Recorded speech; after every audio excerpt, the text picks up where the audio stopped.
upright, sometimes it's nice to close or half close your eyes and just feel into the spine. But even more than that, we feel into what in yoga we tend to describe as the central channel. So that's what it sounds like, a channel. Some texts say it's about the thickness of your thumb, but others say it's the thickness of an arrow shaft. So it obviously isn't an objective channel that we could sort of find if we were looking under a microscope or something. But it's something that we're encouraged to feel, to imagine, to even create. So as you pull on your shins, move around a little bit so you can start to feel what we're imagining, and therefore, in a sense, creating a central channel all the way along the front of the spinal column, starting from as low down as you can feel, and going right the way up through the neck. And this column actually continues beyond the spinal column as well, in traditional texts, to the crown of the head, or even 12 finger widths above it. Let's just say the crown of the head for today. So here we are, holding the shins, pulling ourselves left, right, forwards, backwards, trying to feel or imagine, or both, ideally, a central channel that we could create a sense of openness in, or space. And the idea is to create a visceral or physically sensitive central channel. The idea is that you become centered as a result. Morning, morning, morning. So as we move around, we're pulling on the shin, we're looking for this central channel. We're not holding our breath unless we want to, but I would recommend that we relax. And it's not just my recommendation, it's the recommendation from Patanjali, wrote the Yoga Sutra 1,600 years ago. One of the most translated South Asian texts ever. It's probably only the near competitor is, of course, the Bhagavad Gita.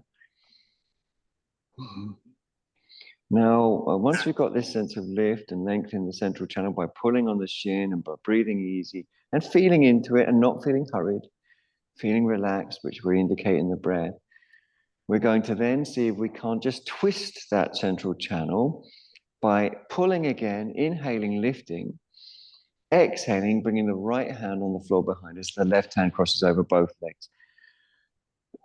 In fact, what we're really doing, again, in terms of yogic anatomy, is twisting the two channels that are posited as being either side of the spinal channel, as it were.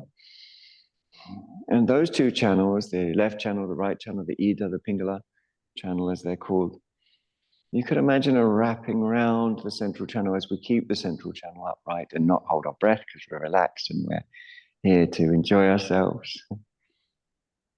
So we're feeling into it in our own way. It's in our own way. And we're feeling into it without a sense of time pressure.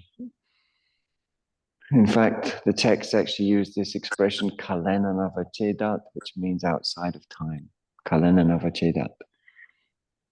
So, no sense of trying to get there at a fixed time, not like work, there's X, Y, and Z to get done by, 1, 2, or 3 o'clock or whatever.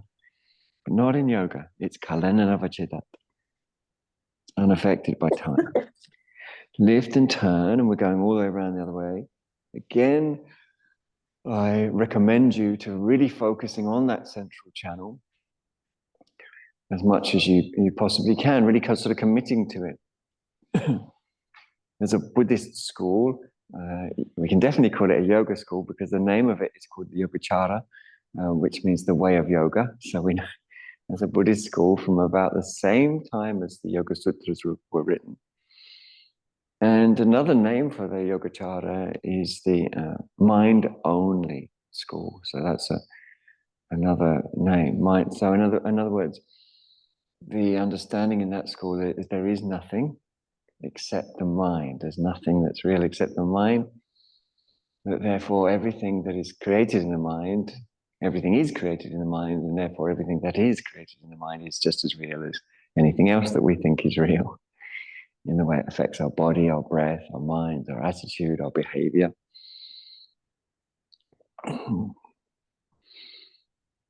So that's what we're applying to the central channel. We're imagining a channel, maybe the thickness of our thumb, maybe the thickness of an arrow shaft, if anyone knows how thick they are, or maybe the size of the aperture in a water lily or a lotus. It doesn't really matter as long as you're getting something like you're getting into it viscerally, trying to imagine it and trying to imagine it all the way along from as low down as we can feel, right down at the tailbone, all the way through the entire spinal column. So that, of course, includes the neck. And then continues through the head.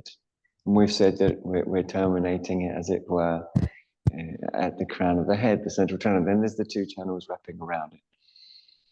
And the idea of those two channels is, well, there are many thoughts behind them, but they represent duality, whereas the central channel represents non-duality. So we can pour the energy that we normally get caught in the two channels, either side, into the central channel. Then there's going to be a visceral, you could even say a ritual sense of being centered. Well done, release calmly and return to center. Now we might want to sit on a block because we're going to take our legs wide apart, reasonably wide apart. And if we feel collapsed, then we're going to use, as I mentioned, a block. And we'll sit on that block with the corner facing forwards, meaning that just a tiny, tiny bit of the corner shows in front of the pubis. And that should mean that your sitting bones are accommodated on the block, whereas your thighs can drop. Good, perfect. Then we're going to draw the buttock flesh back behind us, out and back. Then we're going to take our hands in a cupped position like that. And then we're going to rotate them back so the fingers point back and place them on the floor. And we'll do everything in our power to lift up really tall without any tension whatsoever. So that's the riddle. How can I lift up really tall without any tension? And by tension, I mean tension in the breath, tension in our attitude. Of course, there's going to be some sense of stretching. So we open up to how it is rather than, we don't confuse yoga with the postures. So we're not thinking, well, if I do the postures, I'm doing yoga. If we ignore the body to do the postures, we couldn't be further from yoga. So we pay attention, we move around. If we feel extra tight somewhere, we pay attention to it. We recognize that our attitude, whether it be one of relaxation or something else, profoundly affects the body. We're going to roll those shoulders or reiterate a roll of the shoulders down. So it's a roll down of the shoulder blades. And the chest is up as high as we can. That's it, you got it. But we're getting a balance between lifting and relaxation. The only descriptives of yoga asana or yogasana in the Yoga Sutras are fourfold. And it says you should be relaxed. How many of us are? It says you should be happy when you practice yogasana. You know, like easy, like Lionel Richie would say, like Sunday morning. Really easy. You should be focused also on the infinite, the yoga text says, which means all the changes. We're not trying to look for an end point. We're looking at all the changes and we're working with them. So the whole thing's like a dance or like surfing. And we're going to lift the body up and turn it towards the right foot, where we can check that the right foot is facing straight up. We can also reimagine ourselves into those three main channels: central channel along the front of the anterior spine, the two channels adjacent to it. And if you can, even if some people don't imagine that well. Some people really imagine very well, and then there's a bunch of people in the middle. If you don't imagine that well, if your imagination isn't, you can't visualize, just tell yourself, that there is a central channel that you're looking to create space in, and it runs along the front of the spine. Just the words, and that there are two channels either side, that as we wrap them round, as we twist them round the central channel, first in this direction and then in a moment in the other, their energy from them, which we can say consciousness, is poured into the central channel. Lift and turn and keep lifting and turning all the way around the other way. So again, those two channels adjacent to the central. Lift as tall as you can, but don't be tense, unless you want to be. Sometimes we think, well, I'd like to be tense. Thanks, Jim. It's one of my hobbies, tensing up. So I don't want to get in the way if it's one of your hobbies, but if you don't, you might think, actually, I'm not sure that I do like tensing up. Then you might be very, very happy to hear that yoga overtly tells us to, if we want to relax, to be easy, to focus on the infinite rather than the finite. Finite things are goals, aren't they, with ends? Okay, well done, everyone. Return to center. And with luck on your side, you'll be able to get your legs back together. Otherwise, it's cartwheeling home for everybody. We're going to come into the famous down face dog, famous but not ancient. So we're coming up into Adho Mukha Svanasana. Now, in the downward facing dog, first thing that I would say is check the alignment of your hands. And if you're someone like me, I get quite sort of precise about some things, not all, unfortunately, but quite precise about some things. Then use that as part of you that likes to get things just as they should be. Just check your hands are the same distance from the side of the mat to the millimeter. Just imagine, have a look at your hands briefly now. Just to check to the millimeter, your hands are the little fingers are the same distance from the side of the mat as each other. Then do the same with your feet. Check that they're the same distance from the side of the mat as each other. Right. Having done that, then you can really crack on, as it were, if that's not the right word for yoga, wrong word for yoga, by pushing your palms into the floor. And actually what it is a gradual process. So to get every part of your palm to touch the floor, I can't do that straight away. I can only do that. If I do it straight away, I'm sort of kidding myself. It's not holistic. It's not total. And it's a whole bunch of my experience that I'm, bless you, that I'm squeezing out. There's a whole bunch of my experience that if I try to do things straight away, it's there, but I'm ignoring it. That's not what we want in yoga. We want everything to come together. So take your time to feel your palms by ranging around and feel it's timeless, the process. Huh? The heels go back, the thighs go up. We breathe through our nose if we can. Yeah, good. Breathe through our nose if we can. Great. Very simple. We're coming down to kneeling. Now, kneeling is not comfortable for everyone, so if you put a block between your heels and buttocks, that can make it more comfortable if your knees are uncomfortable kneeling. If your ankles are uncomfortable kneeling, roll your blanket and put a rolled blanket like a sausage underneath your front ankles. If your knees and ankles are uncomfortable, you now know what to do. So if your ankles are uncomfortable, you put a rolled up blanket, just demonstrating for the sake of demonstration, because you need it like that. And if your knees are uncomfortable, you put a block. And if both are, you do both. Because this is an important pose to be comfortable. It's called Vajrasana.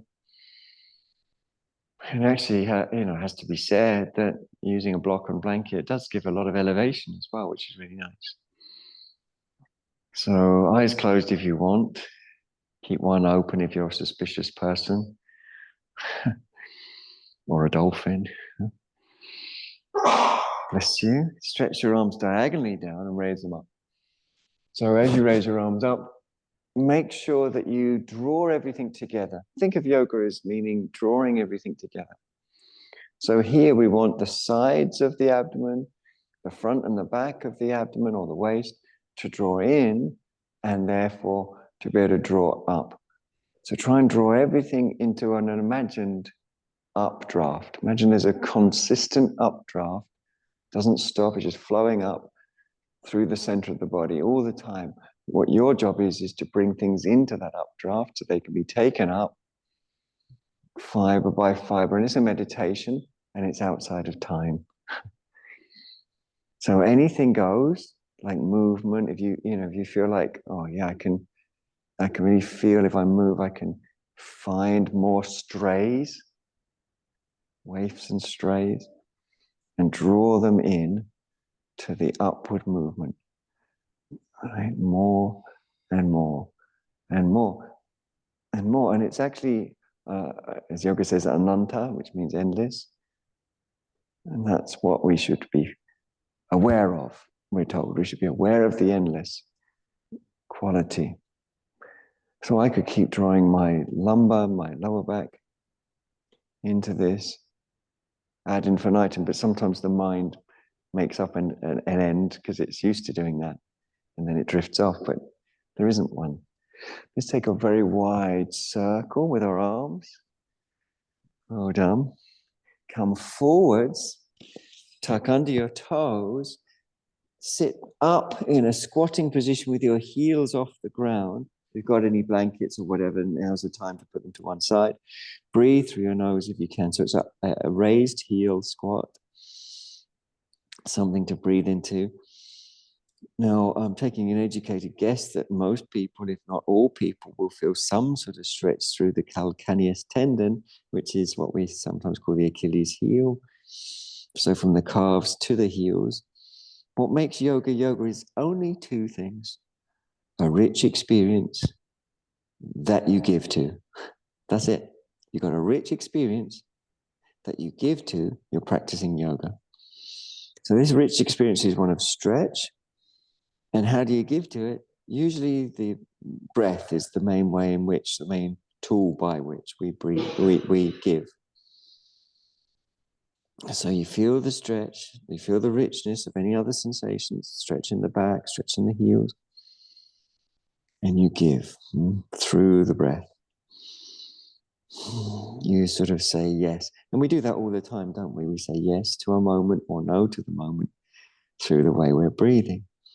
If someone comes up to us at the water cooler in the imagined office that I'm imagining, and we're there at the water cooler getting our little cone of paper water to drink, and then someone we're not that keen on comes up, our breath will change and become less natural, become a little more shallow.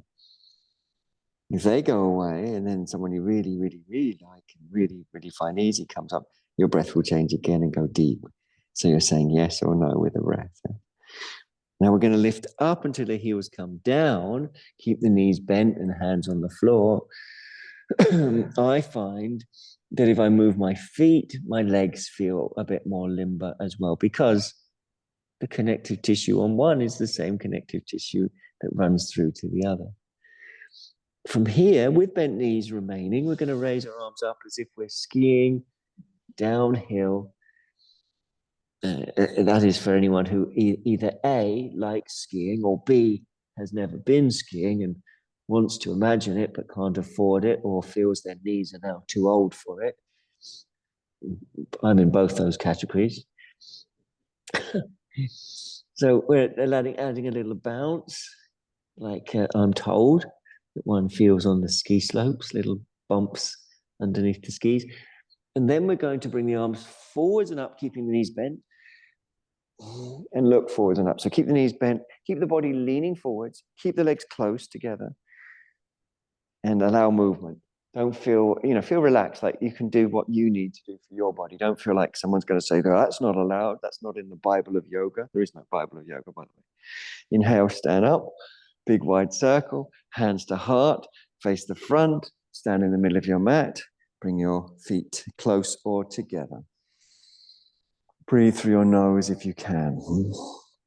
So if you can make your feet touch each other, bring your feet to touch each other, that's great.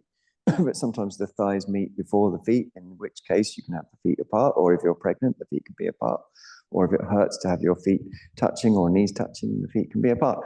They should be level. Good. Raise your arms up. Urdhva Hasta Tadasana is what that's called. And again, suck in from the front, the sides, and the back. Breathing through your nose. Feel encouraged to find your own way. So you're finding the fibers from the back, from the sides, from the front. And you're feeding them in to this updraft that eventually will cause a buoyant feeling at the pelvic floor, a sort of support, a muladhara, a root support. Mula means root, adhara means support. So nudging that energy into the central channel. Good. Take a wide circle, hands to your hips. Take your feet apart, generous stride, a generous stride. Have a look down at your feet, make sure your toes are level with each other. Breathe through your nose. Feel where your hip joints are. That's lower than hands on the hips. So your hands on your hips, take them down lower to where you feel you sort of articulate, your thighs articulate with the pelvis. That's the hip joints. Bring your fingertips to those areas and then raise your arms. If you can, imagine that the stretch is coming from there, including everything from there to your fingertips. So raise your arms, but imagine, or tell yourself, or both, that that's your intention. That's your sort of your vikalpa, as it were. Your sort of, that's what I want. That's the story that I want to create. I'm just lifting up from the hip joints to the fingertips. Make sure your neck's not tense.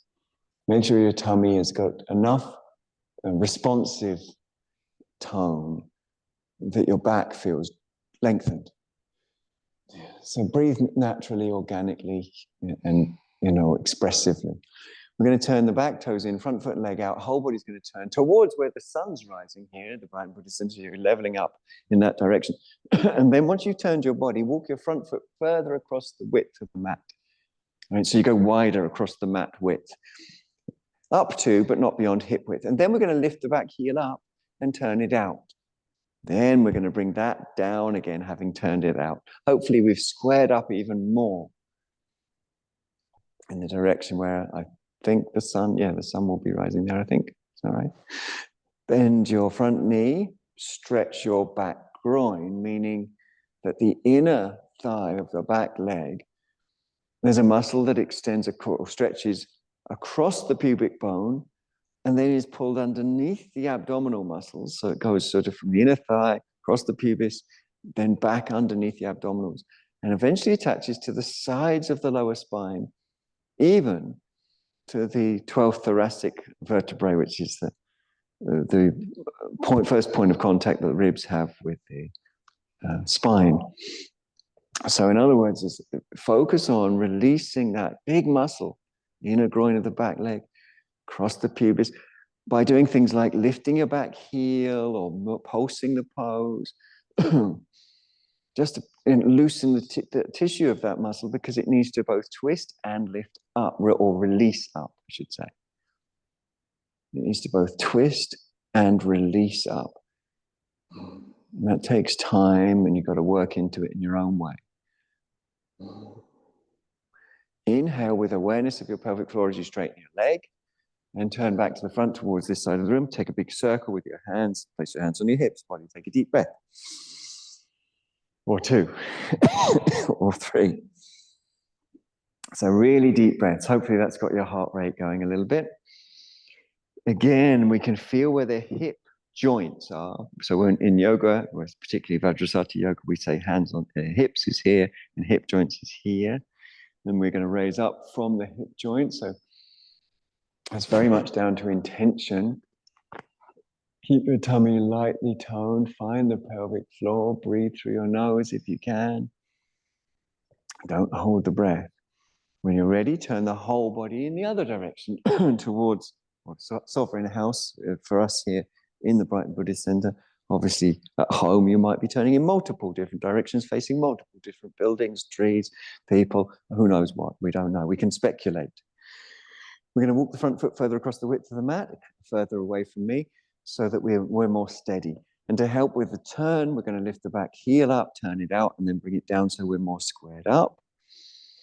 We're going to keep that tummy toned so we can keep length in the back, but not just mechanically toned, but investigatively toned. We're working with the very unique and ever-changing experience of this body, here and now. And as yogins, we want our experience to be illuminated. When you're ready, bend your front knee. Keep your tummy toned. Remember that groin of the back leg. So from there, I think most people, I'm pretty sure, will feel some sort of stretch as they bend down. And so we often find people either leaning forwards too much or back arching too much. And actually we can avoid too much back arch by focusing on the stretch of that muscle, the psoas. top of the inner thigh, across the lateral pubis, underneath the abdominals into the sides of the lower spine. And like any other muscle, it hydrates when it's moved. And it can be released through a release of our breath, which is indicative of the tone of or our attitude or our bhavana. Our attitude in the moment affects the body, doesn't it? So play, listen, respond, breathe. Play, listen, respond, breathe.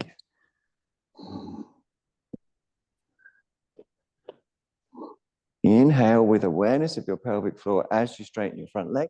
Turn back to the front. Take a big wide circle, hands on your hips, breathe through your nose. Take 4, 5, 6, 7, 8, 9, 10, 11, 12, 13 deep breaths.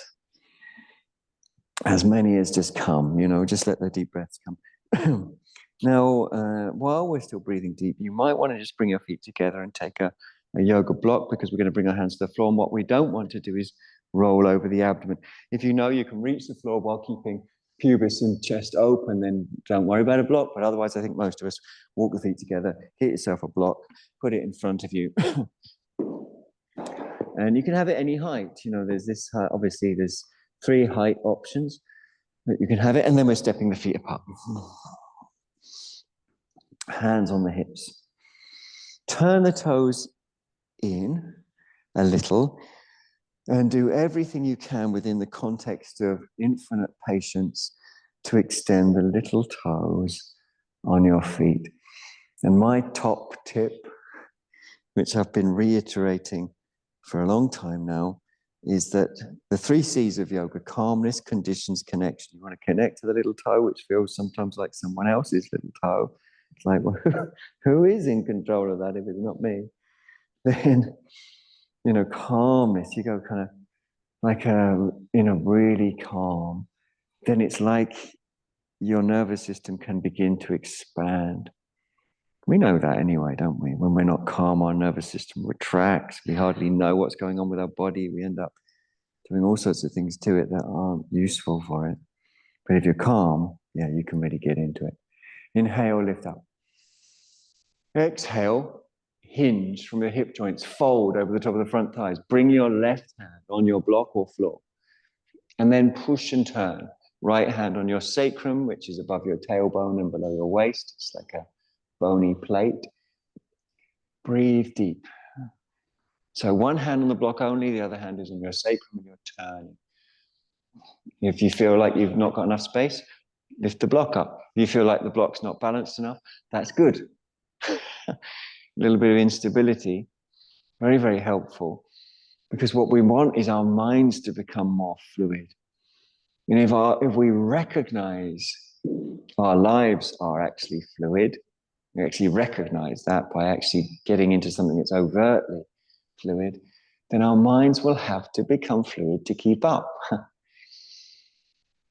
It's kind of one of the fundamental understandings in, for instance, Buddhism. I have to mention Buddhism because I feel, there's an enormous Buddha right behind me. Let's swap hands on the block or the floor or wherever we are. And breathe easy. Relax your toes. Relaxation, Shaitilya, it's super important. Super important in yoga. Relaxation. So much so that the Yoga Sutras list it as one of the 4 things only that is said about yoga posture practice.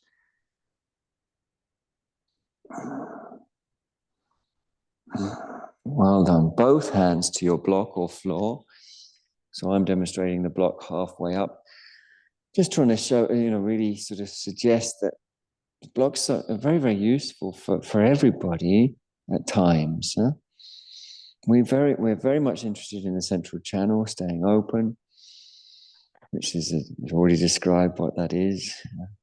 Something we imagine, something we create, and therefore becomes real. I heard one scholar who studies these yogic traditions say that the chakras and channels aren't real, they're super real. They're sort of realer than real. Because the yogi meditates on them, they invest in them, they respond to them.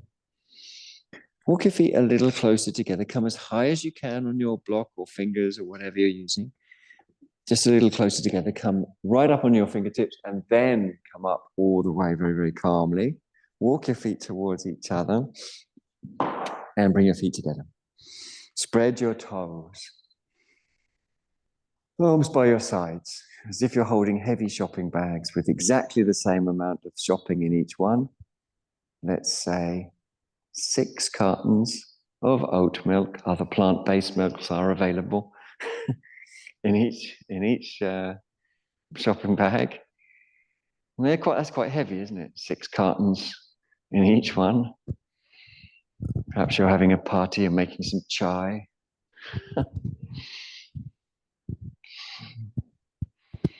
So you can feel those shopping bags pulling down, and it's going to be natural, I think, if you really imagine into it. And sometimes we actually, some studios, like where we teach in London, sometimes they've got these little kettle, I think they're called kettle bells, weights that you can hold, and we actually do hold them, and you can feel the weight. But even imagining it does the job. It's natural to push the spine up against the descending shoulders and soft tissues. So the soft tissues descend, and as they descend, you're going to naturally, calmly want to lift up so that we don't feel any compression in the spinal column. You might find the gluteals individually tone up, not squeezed together, however. You might find that where your buttocks and thighs meet the gluteal crease at the back, there's what yoga sometimes calls a cutting in or a deepening, a cutting in of that crease that then your front legs respond to by lifting up. They lift up. The very top of the front thighs goes back, the tummy goes in, the chest is buoyant, the shoulders are down, the breath is expressive, the crown of the head is lifted.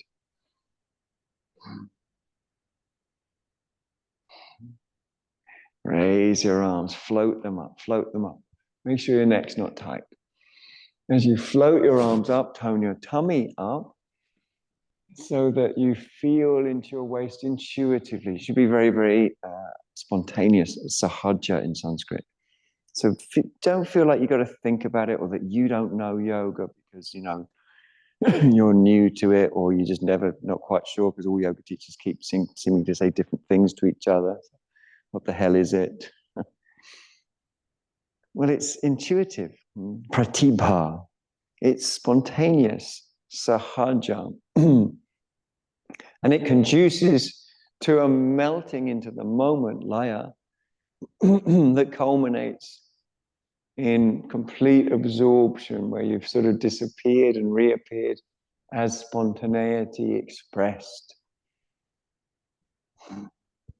From here, we're going to touch the floor with our hands flat. That's going to mean bending the knees for most of us, absolutely, bending the knees. It's possible for some people to reach the floor without bending the knees, but not necessarily desirable. We don't want any aching or dullness or pain in the back. If you do come into it with straight legs, which is unusual for that to be possible or comfortable, but if you do, and if you feel any dullness, aching, or pain, try moving your legs, try lifting your heels or spreading your toes so you release your back. And if it doesn't release, then you should definitely bend your legs. Breathing easy. So this is Uttanasana. Uttanasana 2.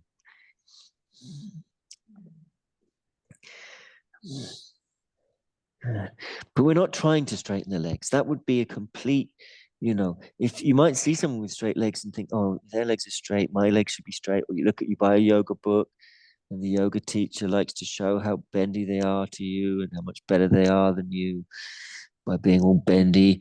And then you think, okay, I wish, gosh, I wish I was as good at yoga as that bendy person. That's not what yoga is. It's absorption that shows up in the expressiveness of your breath here and now. Right? So play, move, breathe. And don't forget, we are encouraged to enjoy it as part of a sign that we're doing it right. It's enjoyment. Now we're going to bend our knees, even if they weren't bent, or maybe bend them a little more. We're going to bring our left hand onto the floor, cupped in front of us. We're going to press into it and just simply turn the body.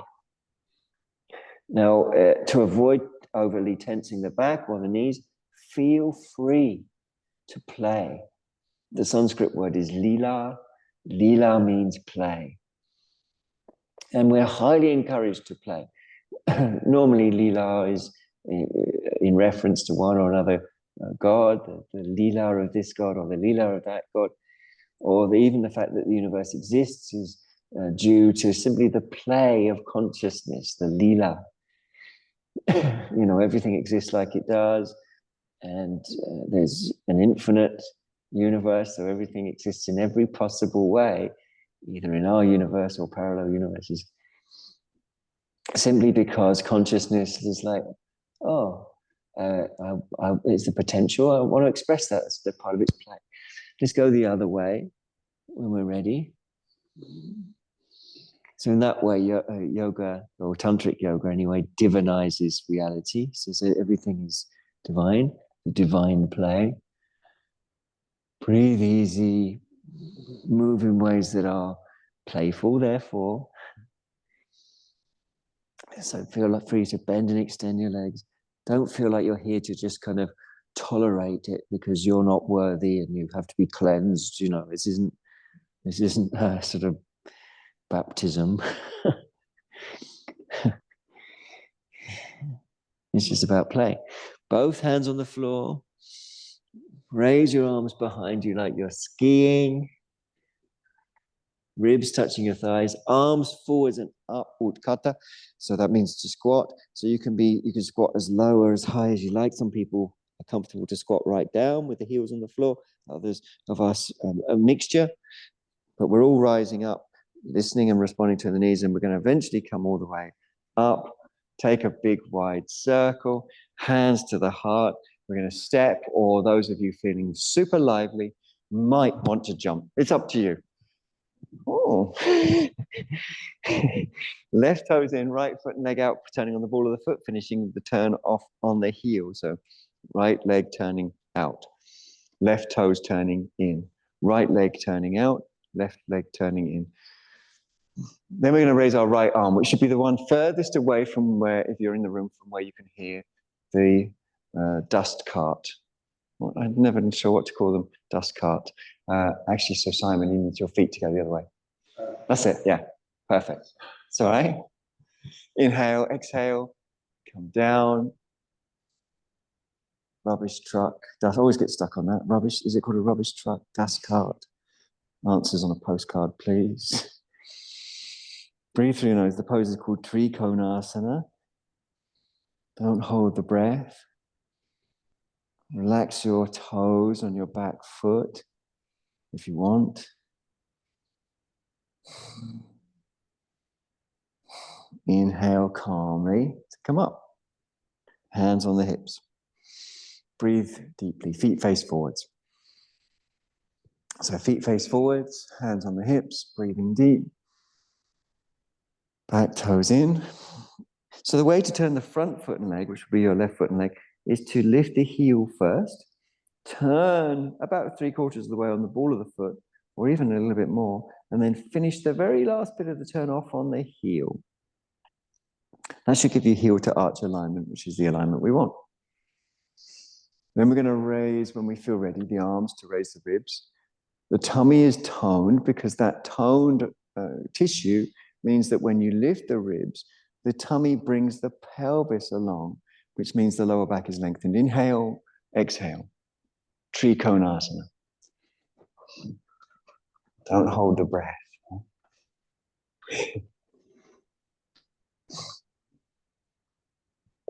Relax if you want. Just as Frankie Goes to Hollywood once told us, although I very much enjoyed the song at the time, the music wasn't particularly relaxing. It was more exciting than relaxing. Anyway, perhaps we'll have a discussion about Frankie Goes to Hollywood another time. Breathing through your nose, jaw soft. Inhale, come on up. Hands on the hips, feet face forwards.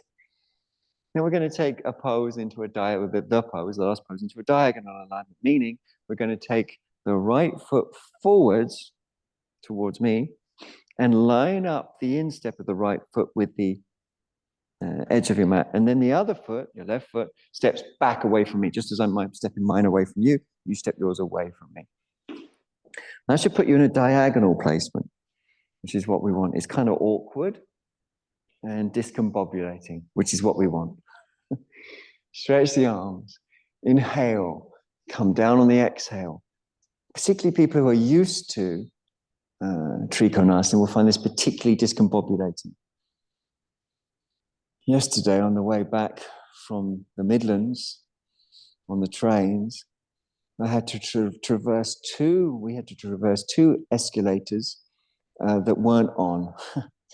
And you know, when you walk up an escalator that's not on, it's really odd because your mind is programmed to think it's moving and you're like, oh, what's happening? That's how much our minds make reality. You know, it doesn't matter what reality is doing. Our mind is saying this thing is moving even when it isn't.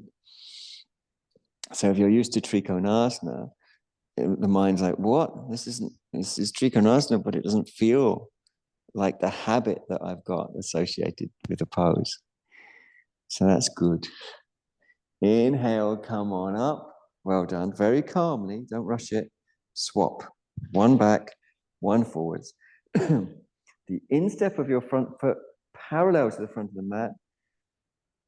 And if you're someone who's really, you know, quite enjoys things being precise at times, I'm not saying anyone does it all the time, then be precise with the alignment of your foot along the front of the mat, like an engineer, parallel all the way. Make sure your back toes aren't turning out. Stretch your arms, lift your ribs. Inhale, exhale. Coming down to your Trikonasana, confusing Trikonasana. So discombobulation and instability force the mind to open up to the living reality instead of operating in relationship to reality via habituated patterns and programs and assumptions in the nerves, known in yoga as sanskaras. So let it move. Don't feel you've got to hold it static. Breathe through your nose. Relax your jaw. Relax the tongue. Relax the eyes. Relax the brain.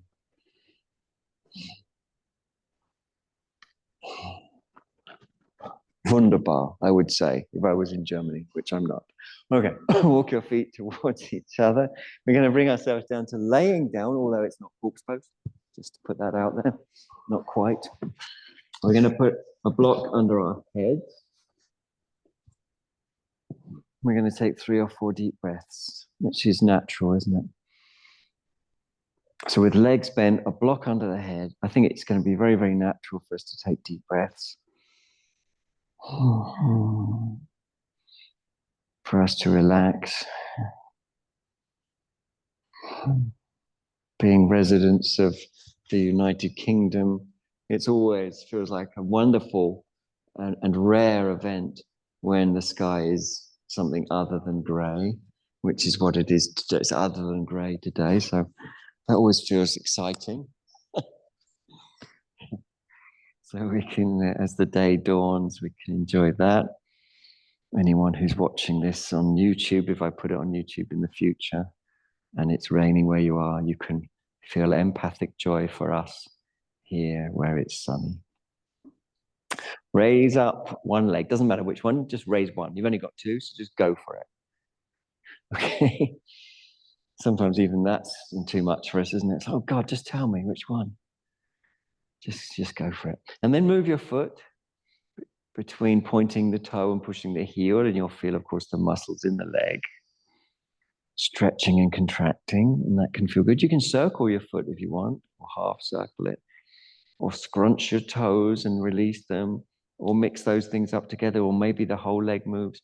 Sometimes people like to even bend and re-extend the leg, or even just shake it. What we want is a loosening up that affects the leg and the breath.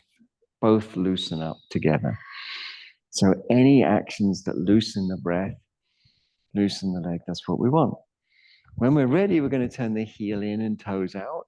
We're going to cross that leg over the other leg. We're going to lift the foot that's on the floor off the floor.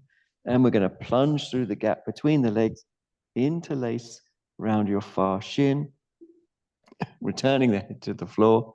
We're going to have a bit of a roll about. We're going to roll left. We're going to roll right. We're going to see if we can't find some sensations that are strip us of descriptive language. Can't actually say what they are. They're too much aliveness.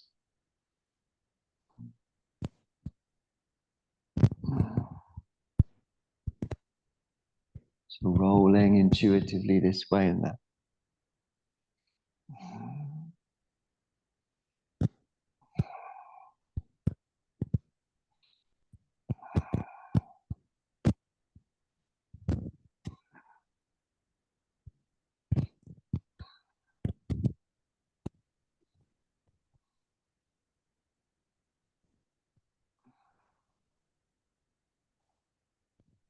Okay, nice and easy. Release and place and breathe.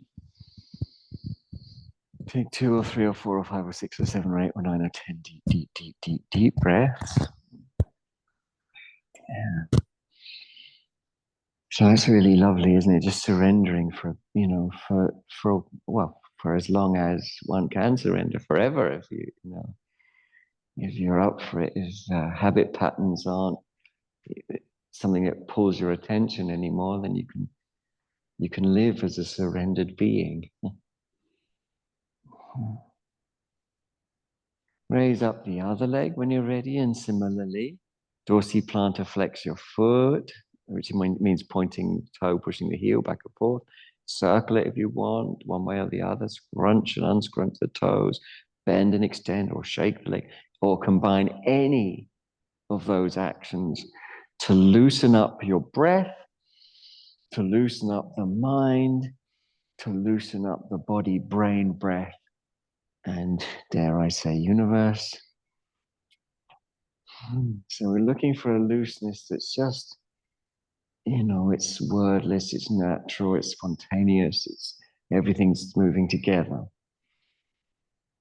That's why we call the subject yoga. Togetherness, holism, union.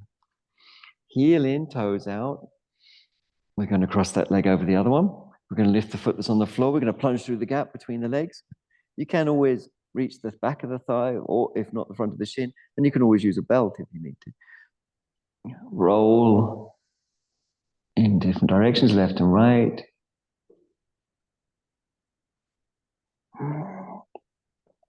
Perhaps you can find a sensation that's particularly, what's the word? There is no word. Sensation that's particularly impossible to describe with words.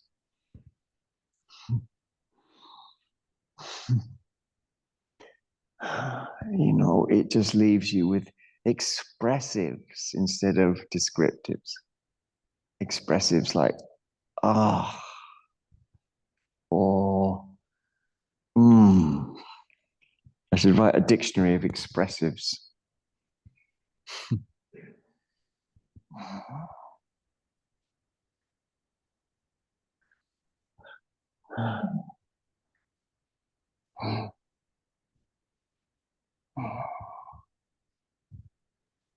Okay, release, calm, slow, easy, feet on the floor, deep breaths, natural breaths.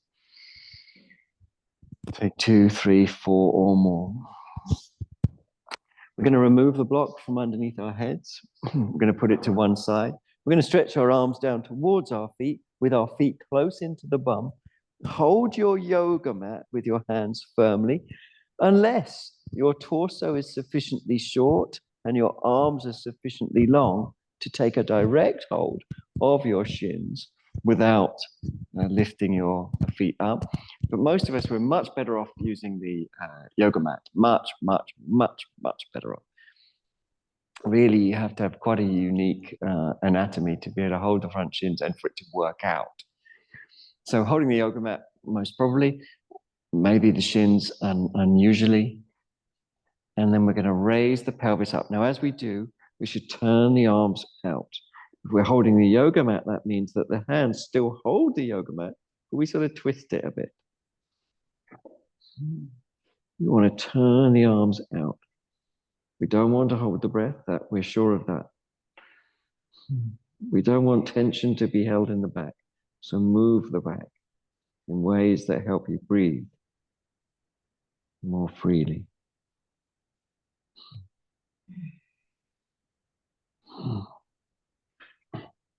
Come down slowly. When you're ready, letting go of the mat, letting go of the shins, let your arms roll in. Walk your feet away from your bum a little bit. Scoot the buttocks under. Put a block back under your head. Place your hands so your palms face up and clearly away from the body. And because your head is lifted, hopefully that will tip your attention towards your heart center. And if you scoot the shoulder blades under, like a little press into the head and the shoulder blades go under, that should lift your chest, opening that up towards your chin. And then while we breathe, we imagine in the heart center the mantra, the bija mantra, Om. Now, the bija mantra Om, we can imagine, is made of white light. And it's circling around like it's on one of those lazy Susans going round and round. So sometimes you can see the back of it, the front of the sides of it as it goes around. But it's not on a lazy Susan, it's on what in yoga it's called a moon mat, which is a mat, you guessed it, made of the moon. So you imagine it's going round on a moon mat. So it's the moon flattened, still bright as full moon. And then every time the Om goes around, it's a bit like a lighthouse, you know. And it emits this Om as it circles. Om. And now that moon mat isn't just floating in space. It itself is on a pericarp. That is the sort of landing pad that a lotus flower has. It's like a little landing pad for insects. And we imagine that the lotus flower is red, made of red light. So we've got this red, glowing red lotus flower. On its pericarp, we have a moon mat, made of bright shine like the full moon, with all the light of the full moon. And as it circles round, on it is Om, made itself of white light. And it's just circling round Om every time it circles. Om every time it circles. Like that. Om. We let our attention rest in that as we extend our legs out as well. So our legs are extended out. And we're just visualizing and feeling this Om in the heart center.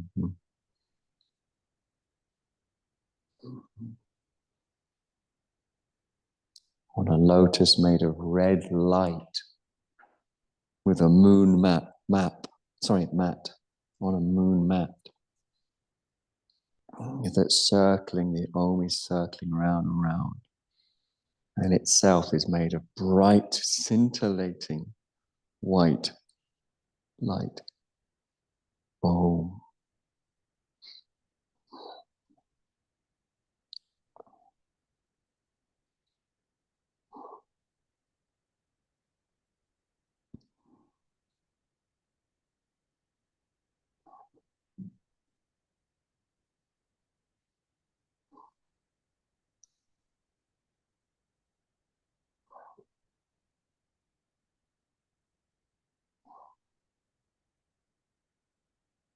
Gradually imagining that the Om and the moon mat both merge back into just the lotus flower, bright red light of the lotus flower, containing now the Om.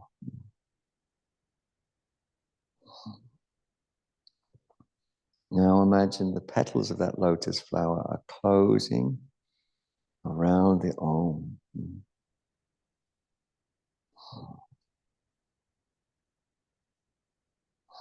Now that lotus flower begins to decrease in size and compact into itself, becoming a hyper-compacted version until it becomes a single point in the heart.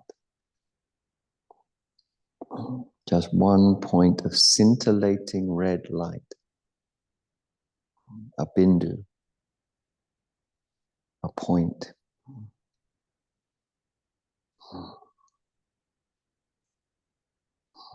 And sense that that point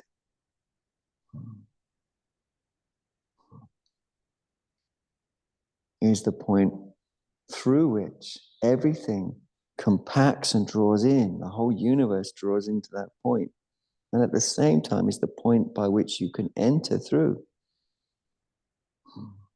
into a whole new sense of this same universe where everything is interdependent. Nothing exists independently.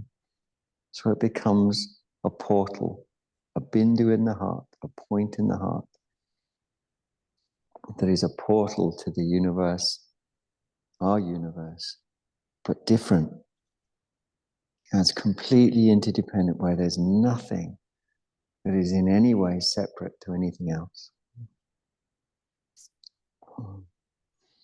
Staying with that sense of that point in the heart, stay with you all day as your point of orientation.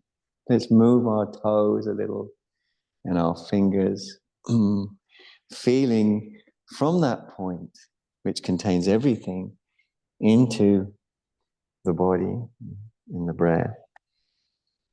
And as we move our toes and our fingers investigatively, we can take little stretches, feeling from this centered point.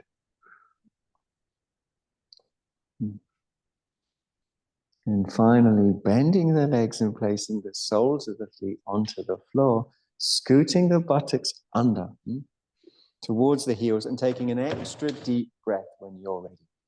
An extra deep breath. Roll onto your side, facing away from the shrine side of the room. Both of your arms coming over with you. Knees drawn up.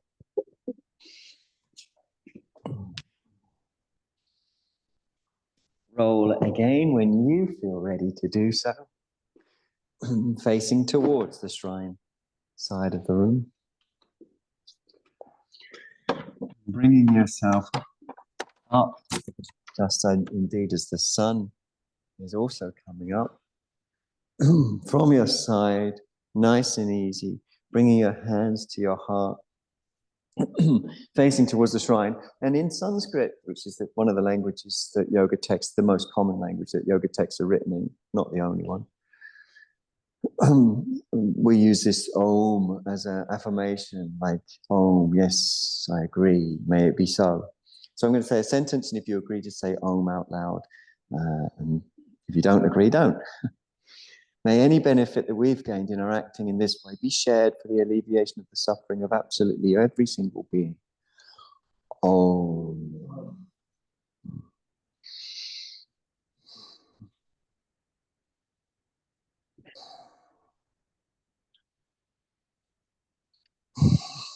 this weekend coming up is the 50th anniversary of the Brighton Buddhist Centre being in Brighton, not always here. It used to be in Park Crescent. I used to teach yoga there back in the day. Anyway, celebrations in the Buddhist Centre. But thanks so much for coming. Thanks also to our special guest appearance, the sun. Thank you. Yeah, thank you. Thanks very much for coming.